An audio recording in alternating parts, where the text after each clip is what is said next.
বলছি আর কত ঠকবেন? ঠকতে ঠকতে তো দেয়ালে পিঠ ঠেকে গেল। স্মার্ট বাজারের এই কাজু বরফিটা 200 গ্রামের দাম হচ্ছে 340 টাকা। 200 গ্রাম কাজু বরফির দাম 340 টাকা প্রভুজির, দেখতে পাচ্ছেন।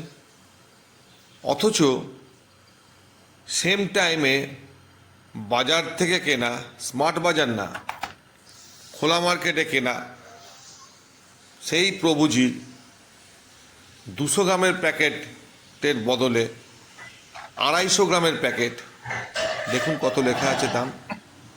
250 গ্রাম প্যাকেট, দাম 270 টাকা। তাহলে এটা কি চুরি নয়? আমরা কি সব সময় সব জায়গাতে এরকমভাবেই ঠকবো? কারা ঠকাচ্ছে? ঠকছি তো আমরাই। বারবার সব জায়গায় এরকমভাবে চোখ খুলে থাকা যায় না।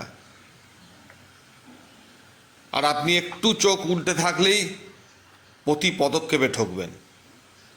প্রভুজি 2 রকম এমআরপির